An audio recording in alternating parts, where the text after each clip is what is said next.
Millennials are expected to account for 3/4 of the workforce by 2025. That's right around the corner, and that's according to the Pew Research Center. So what does this mean for future purchasing power? I'm Kalila Reynolds, and it's time for another episode of Money Moves JA, brought to you in partnership with EXIM Bank's Business Advisory Service, giving you the tools to grow your business. My guest today is former president of the Jamaica Manufacturers and Exporters Association, JMEA, Metry Seaga.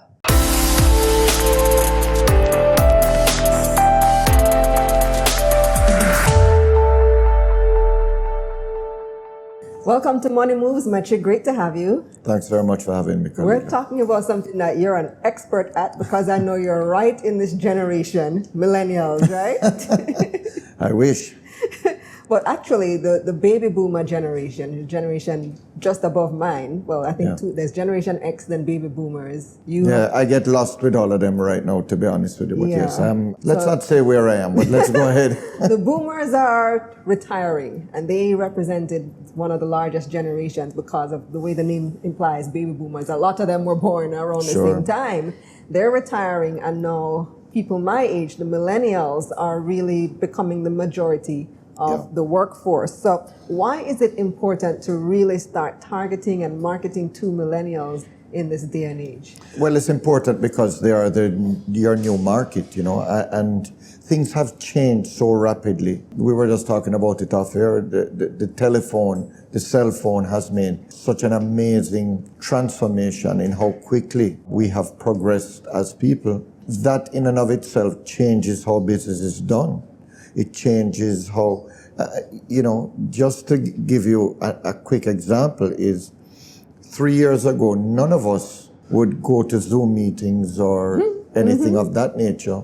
And 3 years later, it's all we're doing now, right? Yeah. So the culture changes very quickly. And if we don't recognize that as baby boomers, near baby boomers who are now coming out of business and leaving our businesses and our companies to millennials, if we don't realize that soon enough, and if we don't do that soon enough and start to make the changes in our business, then we're going to be obsolete. I'll never forget in university a teacher saying to me, a professor saying to me that 90% of the companies on the Fortune 500 were no longer in business 20 years later. And I wondered why. And I've now come to realize that the question that you just asked is the answer.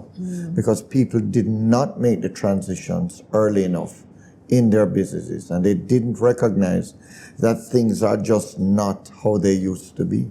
So how do you make that transition? Well, the first thing is you have to have an open mind. And I think we've come to realize that in business. If you are not flexible, the buzzword now is pivot. If you can't pivot quickly, if you can't make the changes in your business quickly, you are going to die, or you're certainly going to be hurt.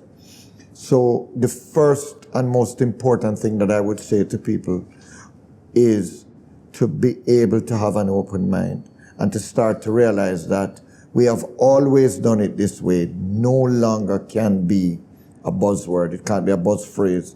We cannot think that because we've done it this way, we're going to continue to do it this way, and things are going to happen just the same. So I would think to start with, we have to change our mindset. I think the other things we have to do is start to get millennials in positions of power within our organizations. We have to start promoting people, hiring people who understand the culture of our customers much better than we as baby boomers do. And that can be difficult, can't it? Because older people often feel like you're old and which is true to some extent. With age comes wisdom as well and experience. It's true. So how hard is it to let go the reins to somebody younger? You're asking me, I understand, and it's not that difficult for me, but I understand that it is difficult for some people. I do understand that people hold their businesses like it's their baby and it's their child. And I've seen it happen too many times to people where they hold on so tight that they're the only ones that can do everything in the company. And they reach 75 and 80 years old, and they keep going down to a business that's dying and has been dying for 10 years. And then the business peters out to nothing. So even where in my company that we were able to go public a couple of months ago. Congratulations, by the way. Thank you very much. And that was, to me, the start of us letting go the reins. It wasn't easy. Before you answer to yourself, now you answer to your 2,000 shareholders. So it is important to start that process early enough when you're a younger baby boomer or an earlier baby boomer like myself, that you don't wait until you're hardened in the position. So do you have your TikTok account yet? Yes, I was just listening to it while I was waiting on you. I do, and my kids tease me about it because I just go on it for entertainment every now and again. Yeah, it's very entertaining but also educational. There's a nice mix on there. It is, and when I go through it and I see people saying that they're making 6 figures out of TikTok, by showing off brands and clothes and things like that, I realize those are the things that makes me realize that I just don't understand that market segment. I don't understand that way of doing business. My youngest son is 25, and I'll say to him, write it down, write the things down. And he'll pick up his phone, and I says, where's a pen and a paper? Write it down. He said, we don't write things anymore, we type them. We take notes on our phones, yes. These are the little differences that add up to being big differences that change the way we do business.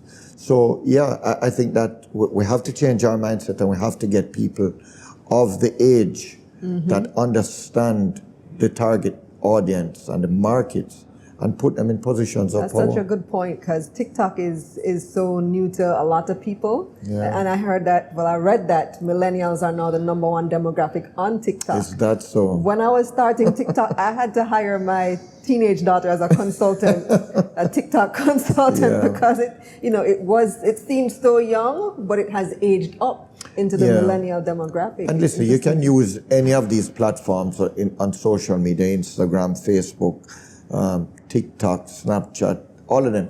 You can use them for entertainment, you can use them for bad, and you can use them for good. And many people are using them to make a lot of money and to help to build and sustain their brands. Is there a particular type of business you think millennials, or business or product that millennials gravitate towards? I don't want this to sound the wrong way, but I think they gravitate to things that are easier and that are faster. As you know, I'm in the business of manufacturing, and I love it because of the fact that you create something, you add value, which I think are important factors. The way we're going to add value may change in the future. It may be through our minds, it may be through our content, it may be through other things. But I think as a country, if we are going to progress, and if we're going to be meaningful and play a meaningful role economically in the world, then we're going to have to continue to add value.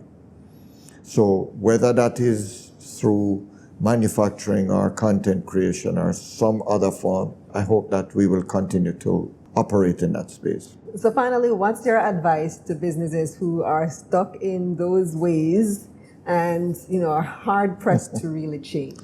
I would say to people who have run their business all their lives themselves and they're getting older now, that you have worked too hard and for too long to just watch this thing die out at the end. This attitude of holding on to something until if you can't have it, nobody else can have it, it's really silly, it's short-sighted. And the advice that I have after just going public is, if you can, take your business on the stock exchange, get new owners in, get new management in, get younger management in, who can really allow your business the continuity that it needs. After you're gone, none of us are here forever. Thank you so much, Metry. Great advice. You're welcome. Thanks for having me. All right. And here's a recap of Metry's key points. Millennials are the new market. Get millennials in positions of power in your company as they understand the current market. Holding on to a company's old practices will have the business die out sooner rather than later. List your company on the Jamaica Stock Exchange and get new and younger management. That's it for this episode of Money Moves JA, brought to you in partnership with EXIM Bank's Business Advisory Service, giving you the tools to grow your business. Visit their website at eximbankja.com and visit my website at KaliloReynolds.com for a summary of this episode. I'm Kalilo Reynolds. Until next time.